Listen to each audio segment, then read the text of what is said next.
Welcome back to the second video in the Advanced Buy Back Your Time program. I am crazy excited to have you back because today I want to talk to you about the identification of when we hit our pain line. What's going on in our lives? How does it feel? Most people don't even know what's going on, and they just got these feelings that are coming up that are triggering them to respond in ways that can be sometimes emotionally aggressive, either to themselves or to their team.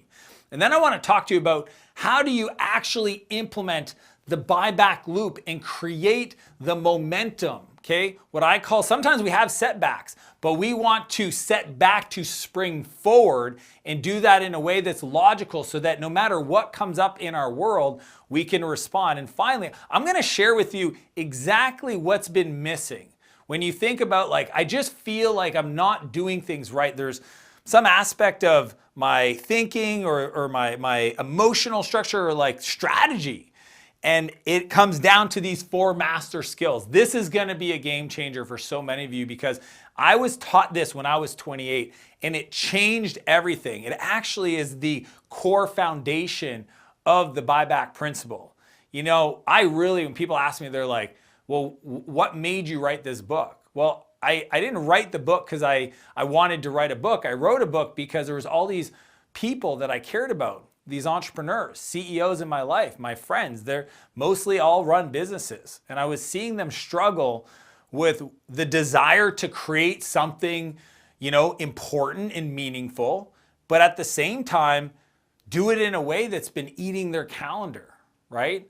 And the whole philosophy of the buyback principle, which is we don't hire people to grow our business, we hire people to buy back our time, came because I didn't understand that. When I was building my company Spheric, I was lucky enough that after 2 failed companies, I found a mentor. I found this coach named Bob, and he was an E-Myth coach. He was certified on the process of the E-Myth, Michael Gerber's incredible book. And I worked with Bob and built some success. I started off and I was like, I just want to be successful. After 2 failed companies, my dad would beg me. He's like, you should just get a normal job. I was like, there's no way I can work for somebody else. And luckily I found Bob and he taught me how to build a business. Begin with the end in mind. All these things that you've probably read in dozens of other books, but I didn't understand them. And what happened is because I went from not having any success to finally, I think in our first year we did almost $1 million in revenue, that I was worried that if I changed anything about how I was showing up, that it would mean that my business would slowly, start to fail. And then I would just have a 3rd failure on my resume. And I was just I was so scared that I would lose my edge. That I just kept doing whatever I had to do. If somebody said, hey, we got this opportunity, I said yes. If, I needed to sacrifice being there for my fiance at the time or my friend, that's what I did. My family was in trouble and they needed something, I called my brother, can you go help out? I'm busy, man. I just was so scared that if I misstepped that I would lose that momentum. And it all came to a halt when one day I come back from working late at the office like I always did, and I found my fiance in tears. And she was in the kitchen and she was beside herself, just in tears, couldn't even speak. And when I finally got her to share what was going on, she just blurts out, I can't do this anymore. And she takes her ring off and she drops it on the counter and walks out the front door and went to her parents' house. And this is 7-8 weeks before the wedding. And in that moment, my life disappeared. Everything I had been working so hard for was for her. Everything I was sacrificing was for a future that we were supposed to create together. All of it wasn't really for me, it was for us. And here's what's crazy. She never asked me for any of that. That wasn't her dream. She wanted to be engaged in a relationship with me. And it was a tough pill to swallow. And the whole time I was building it, I was thinking, I don't want to do this again. It took me a while to even start another company because I was so fearful that I was just going to repeat the same mistake. You know, and I coach so many entrepreneurs that are on this trajectory. It's called the pain line, right? Where they're building their business, they're growing, they're doing everything right, they're trying to be successful, and then they hit to a point where any further growth means chaos in their calendar. You know, any more opportunity means, you know, pain at home, sacrifice. You know, their health, they put on 30, 40, 50 pounds. They feel unhealthy. They go on vacation and here they are on the beach and they feel embarrassed to take their shirt off. And they're like, but I'm successful, but they know better inside. And I usually get the call when people hit this pain line. Because at that point, they do one of three things. They decide to stall, right? Like, hey, is it okay if I just stop? I'm good there. Many of them actually have great years and grow and then make less money the second year than the last year. And that hurts because, well, I just hired all these people and now I'm making less money.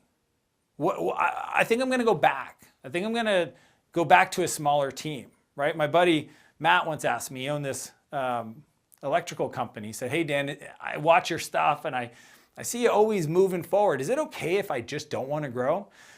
And I said, dude, you can decide to stall, but here's what I know. I know your customers are always going to be asking for more, right? And somebody's going to deliver. They're not going to decide, oh, you know what? My iPhone is fast enough, right? My lawn care service is great. No, every person is built into our DNA. We always want better, faster. So your customer's demand of what you provide is not going to slow down. The market GDP growth is not going to stop. The world is going to expand. The universe is expanding every day. Whether you like it or not, you can decide to go back, but in that decision or stall, you're slowly dying. And the worst part is if you decide to stall, your top people are going to probably leave, right? The people that are actually making it bearable for you to go to your work right now, to have your business, if they don't see a future where their dreams get realized, they will find somebody else that can do that for them. Our goal in business, okay, for our people is to create a future that's big enough for their dreams and goals to fit with inside of it. And if we don't do that, somebody else absolutely will do that. The other S is sabotage. And this one's an interesting one, right? Where people have opportunities that come into their life through their inbox, through a friend. You know, I seen that this weekend. I was at a house party and I'm talking to the vendor who does all the food. And I go, what do you do? And they say, well, I manage retreats for other people. And I was like, I run retreats and events. And you know what's interesting is I could tell that them getting more projects was scary. Like there was just something in the interaction where, you know, when people come to me with new opportunities, I'm like, oh, awesome, let's do it. Why? What's going on? Tell me about it. Because for me, a new opportunity adds no more challenges to my life. My calendar doesn't change. If I bring more opportunity in my life, I have a system, I have a process, let's go. But I could tell, you know, if all of a sudden I brought 3, 4, 5 new retreats to her year, that would add complexity in her calendar. And you could see these sabotaging moments are very, very hard to see for entrepreneurs. They don't even realize they're doing it. They're sabotaging their growth. They're sabotaging their dreams. They've asked for things in the world. I want $1 million. I want to be successful. I want recognition. I want to be able to easily support the team that I love to work with. And opportunity comes into their world and they can't even see it as opportunity because they're sabotaging their thing. This mindset around buying back our time is subtle, and that's why I wanted to unpack it for all of you guys in this advanced course. This is next level, right?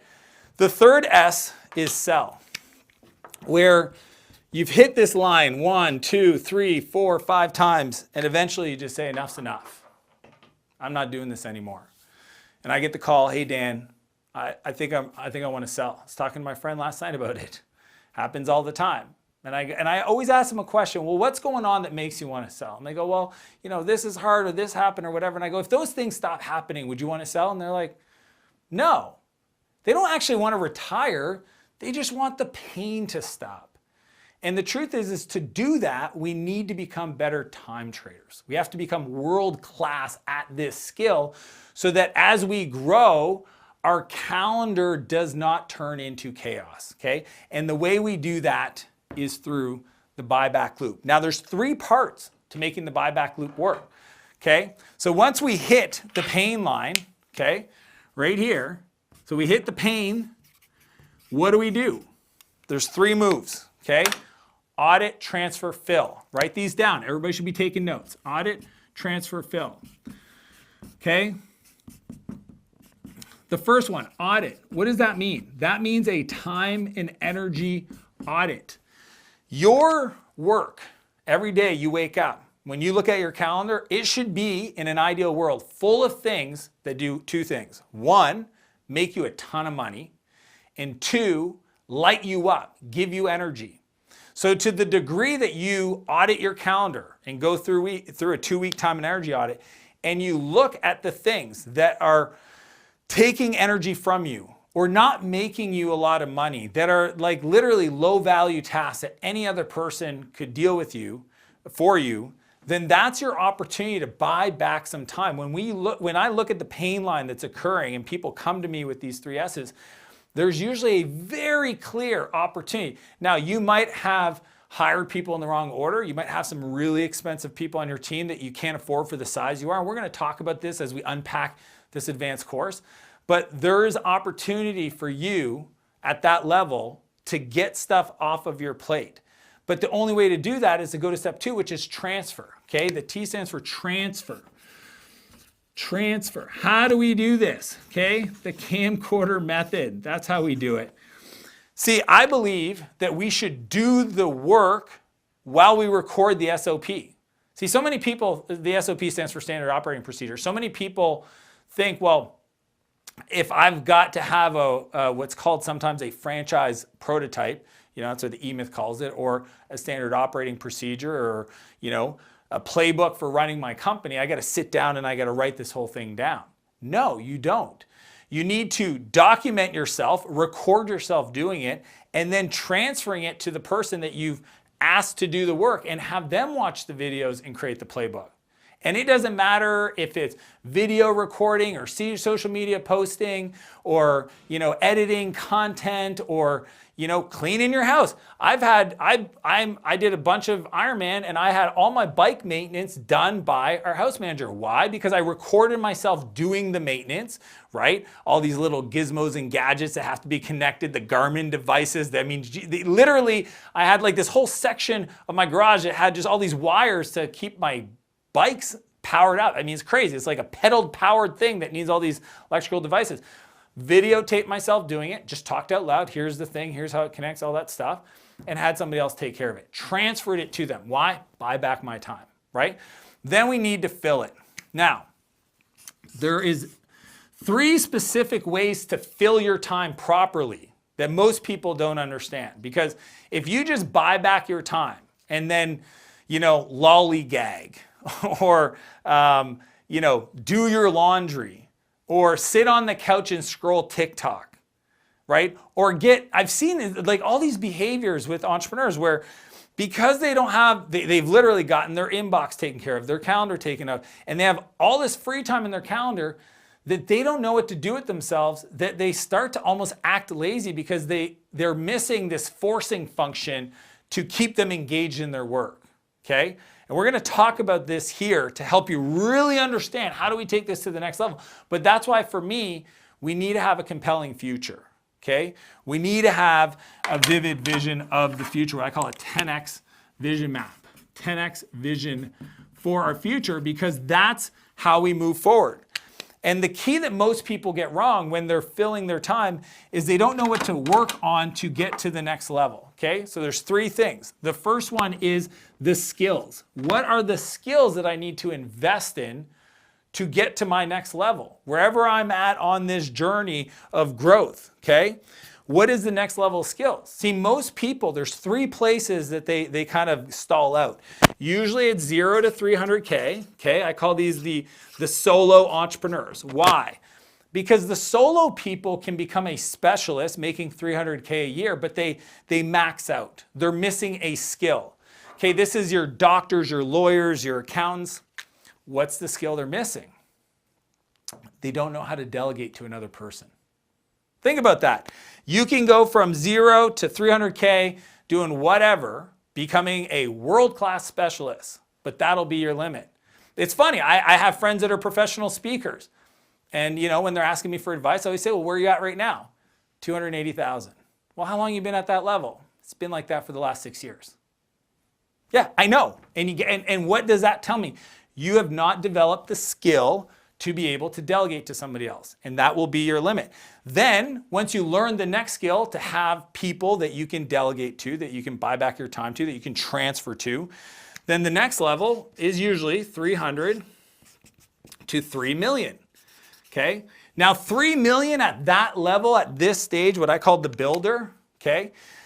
That person is redlined. If they don't understand the buyback principle, at 3 million, a builder, because all they've figured out is how do I delegate? How do I have other people support me? How do I start to build teams around different core functions? But if they really don't understand the next level of skill to grow, to fill, then it becomes painful at this level.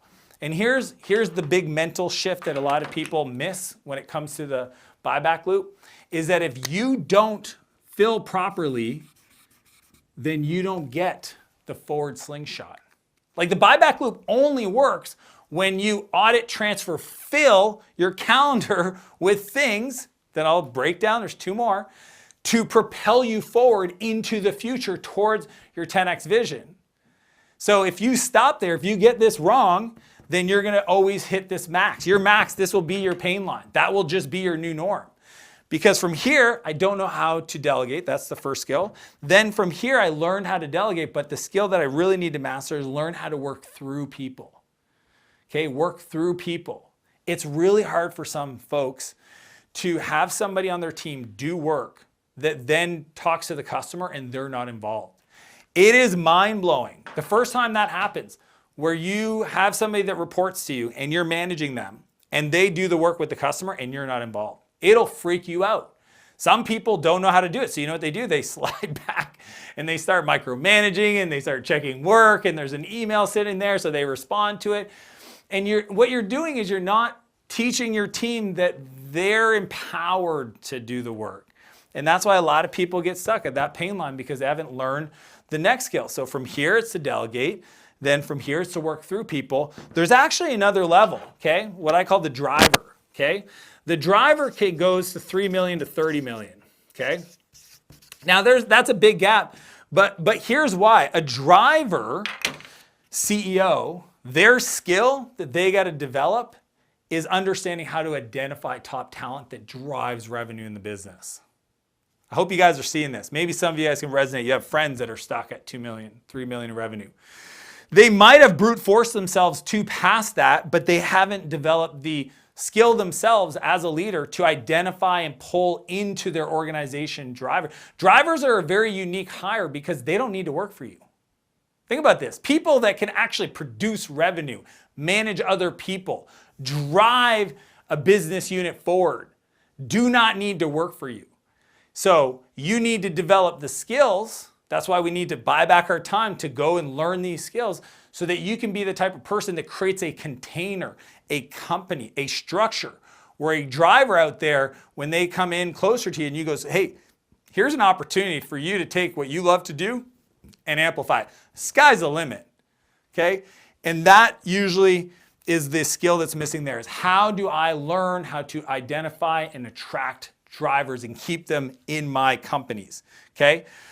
Because if you don't do that, and usually people peter out at 30 million because they don't understand the difference between a pioneer and an operator, right? And we're not going to get into that in this course, but a pioneer and an operator is kind of where I coach a lot of my high-level CEOs at, because that will be the next level that stops them at 30 million.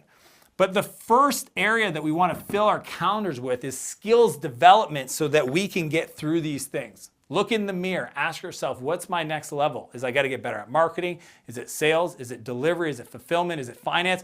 What's your gap? You don't have to be great at the thing, but you just got to make sure that it's not a deficit, right? You don't have to be a CPA, but you need to understand enough about financials so it doesn't become a hindrance for you to move forward, okay? Because again, sabotage, how do people sabotage themselves without even aware about it?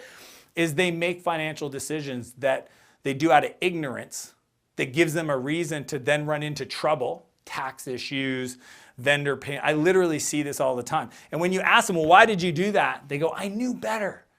I knew it on my heart. I knew I shouldn't have done that. I knew I should have been paying taxes all the time. I'm not done. I literally asked them, why did you do that? And it's just like one part of their mind said, hey, I'd rather just put that off and not look at it. And I don't want to know. And if you really understand the why behind that, it's because they have beliefs of self-worth. They have a belief of what they're possible for. They have a belief of what that means to grow. And they're scared to grow because more growth in the past for them meant more work, meant chaos in their calendar. So the second area to fill your calendar with is the belief investment, okay? Skills and beliefs. What beliefs do I need to evaluate? What are my worldviews? When I think of my money blueprint, what are the beliefs that I have? Do I have an abundance mindset or do I have a scarcity mindset? And I see people all the time, they're like, I have an incredible mindset. I invest in personal development and coaching, all these things. I remember the other day I was talking to a friend and I was asking him what was going on. He was trying to raise a big round of funding and he was struggling with it. And as he was sharing with me where he was falling short, he started telling me about what he was doing wrong and in language that were belief focused. And his beliefs around his ability to raise money were not there, which didn't make no surprise to me when he was like, yeah, I'm not able to close my round. Investors, I've talked to 90 investors and they've all said, let me know, when you find a lead, right? Because the one thing about investing is that everybody wants to be first to be second. It's kind of an annoying thing that happens. And I said, well, dude, no doubt the way you're talking about it, I can hear the beliefs in your voice that is doubt, that is fear, that is concern you won't get the round done. So when people hear that, of course they're going to say, hey, let me know when you find a lead investor. Nobody wants to be the only person that decides to invest in your company. But his beliefs were holding him back. There's a worldview. You might have beliefs around your relationship that may be the cause of you not being able to find someone.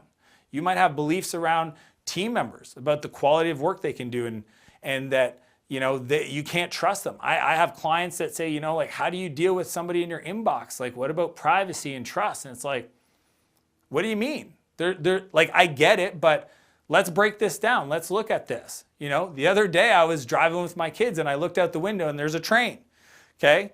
My kids love trains.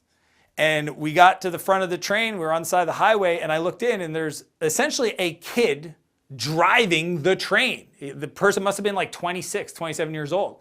Arm hanging out the window, choo-choo, train.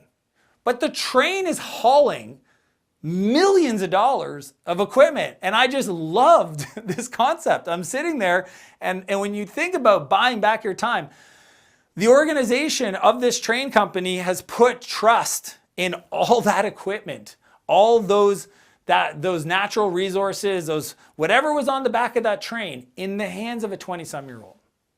Well, why would they do that? Because they develop the skills to understand how to train this person.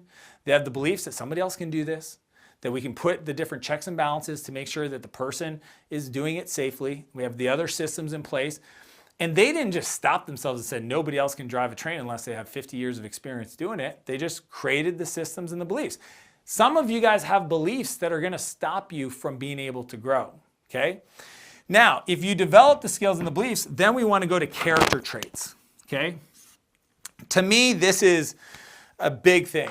I was hiking this morning with an entrepreneur. He's 16 years old, okay? He's asking me, okay, you got to understand this. Every Tuesday I do a founder's hike, and it's open to anybody. And he comes on this hike. He's 16 years old. I only found this after when we got down the mountain. His dad was waiting for him in the parking lot. Okay, he doesn't even have his driver's license, so he has his dad at 6:30 in the morning Can you bring me to hike with these guys or entrepreneurs?" And his dad's sitting there waiting for. I thought that was awesome. So anyways, we're hiking up and I go, "What questions do you have for me?" And he goes, "Well, I'm 16. What do you have recommendations for me to be successful?" And I go, "Dude, you're 16 years old on this hike.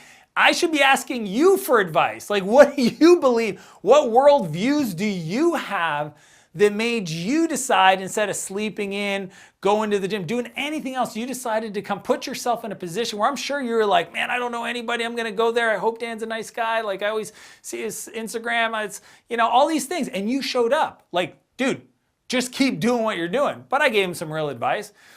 And the big one was this, the character trait side. I said, you need to be willing to do something and focus and drive towards improvement and take that feedback into your life, into your business for a long enough period of time that it would be unreasonable, right? Like, it's inevitable that you wouldn't achieve your outcome. Okay, in software, there's this great book called Impossible to Inevitable. Because the way I think about it is I want to take my skills, my beliefs, and I want to lock them into my character traits. What are character traits? Mental toughness, kindness, empathy, resourcefulness, creativity. A lot of entrepreneurs don't realize that they are missing character traits: consistency, momentum, discipline, motivation. That those are the things. You can read the book. You can learn all this stuff. You can go, I get it. I understand the tactics, the strategies. But if you don't lock those knowingness, the mindset into who you are, your identity, and we're going to dive in a lot more into that into this program, because this character trait one, this is a big one, then you're going to always fall back and then have to make up room, right? Compound interest is one of the most powerful forces in the world, but it only works if you keep adding to it. But if you keep falling back because you're not disciplined enough to keep the momentum, that's what I was telling this kid, is just do something and get feedback and keep 1% better every day to a point where it would be essentially unreasonable for you not to achieve that outcome. To me, these are the three areas that you want to consider outside of investing in relationship, your health, and all that stuff, right?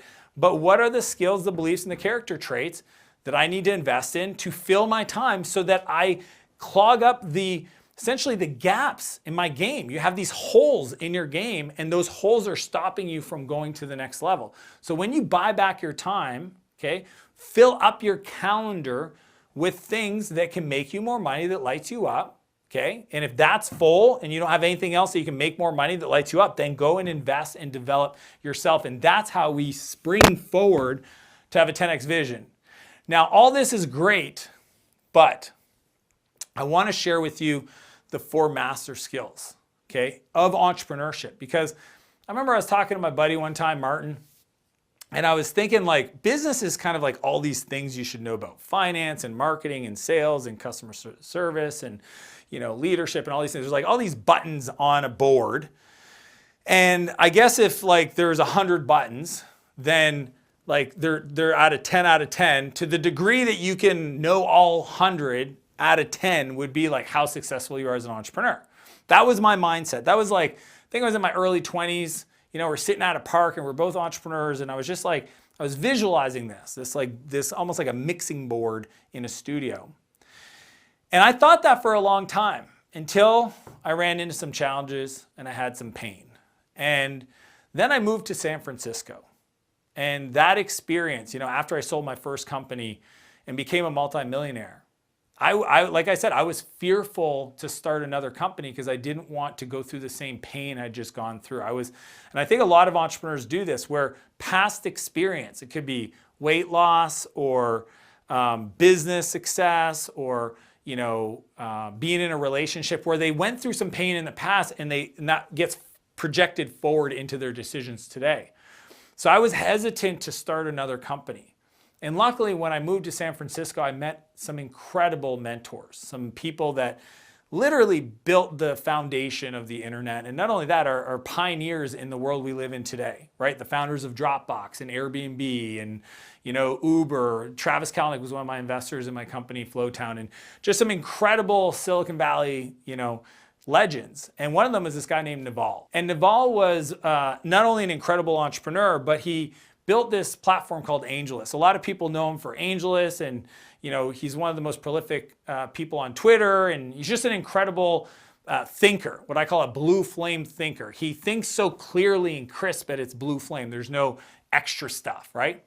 And Naval had this concept of leverage, because if we think about it, the time is a constant, okay? This time we got together today, it comes and it goes, okay? You could be doing other stuff, but time for every human, every person is a constant.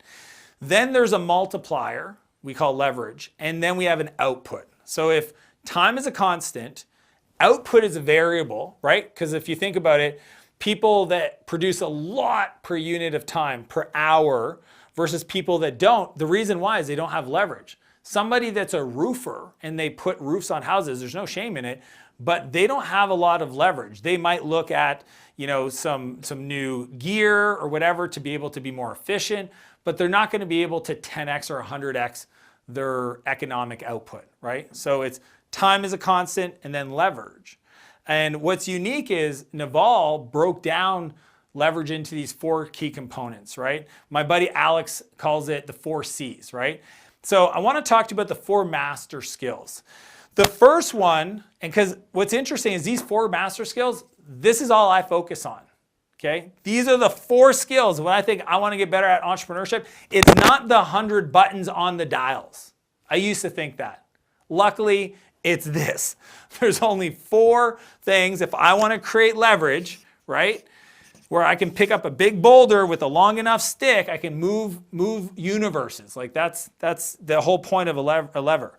The 4 master skills is 1, C is capital, okay? Capital, write this down. Money. Money is a great form of leverage, okay? If you had to save all the amount of money you needed to buy your first home, you would do that for 20 years, 15, 20 years, okay? Instead, with capital and leverage, you can get it today, have that investment, and over time, potentially, for the most part, your home will create more value, okay? Capital, investing in your company, you take that $25,000 small business loan and you turn it into $250,000 in revenue, okay? Capital is an incredible form of leverage. The second one is content. Think about content. If I produce any type of content, I create a standard operating procedure. This video, it could be seen or read by 100 million people, and the fractional cost of distribution in today's world is 0, right? I create a franchise prototype for my business that outlines the core areas and how to do the checklist, and that thing can help one person or it can help 100,000 people. And other than the cost potentially of printing, if I wanted to kill some trees, but digital distribution, I can get 100,000 people on the same page, pun intended, around a process for a huge amount of leverage, right? Content, media, great leverage. Brand, great leverage. The playbooks, great leverage. That's content, okay? Joe Rogan, content, huge leverage. Writing software code, right? It's kind of a form of content, but it actually brings me to the 3rd C, which is code, okay?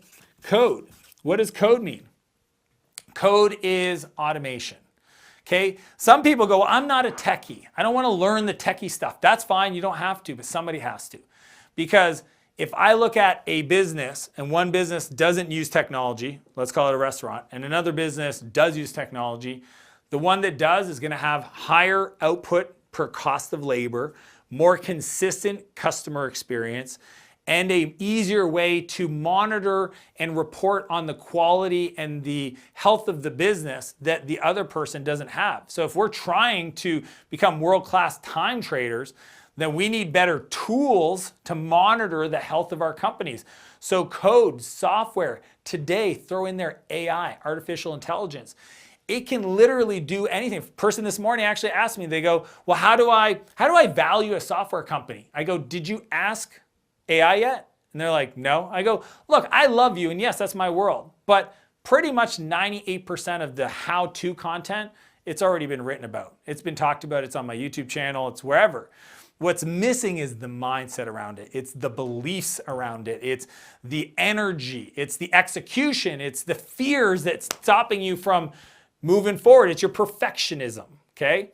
So code is there, but don't be scared about it, because using it, automation and AI, will give you crazy amount of leverage. And this is one of the third master skills. The fourth is collaboration. Okay? Collaboration. Collaboration is all about people. Okay? As I mentioned, if you want to get stuck as a solo entrepreneur, 300K is your number. Okay? And you can create a great life with that. You can become a world-class specialist. But if you want to start getting yourself to a place where you create a business that's an asset, then you need to learn to work with people. Collaboration. You need to understand how to trade $1 to buy time. That's the whole point of becoming a world-class time trader. We start with trading our time for money. Then eventually, as we start businesses, we trade our money for time. And then as we continue on and we create real massive wealth where you have an excess of capital, we trade our money for money, okay? And that's why, for me, understanding these 4 areas of leverage was a game changer for me. Understanding that if I want to build a business without sacrificing my calendar, without being a horrible friend. I was such a bad friend. I mean, I remember one time my buddy Nick was having a birthday party, and I show up with my laptop, and I'm sitting in his living room while there's a full-on party going on, and I'm blue facing, right? The screen has made my face blue, and I'm sitting there working on emails and contracts.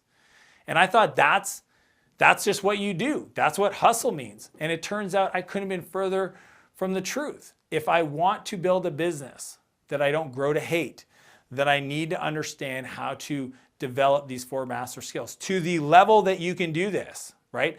Capital. I have a private equity company. We leverage other people's capital to buy software companies. Content. I've invested in my YouTube channel, my social media channel. This is a good reason. You're probably here because of some content I put out. Huge leverage. Code. All of my companies, we're leveraging automation, software, CRMs, AI. We've built our own AI to help our teams in-house.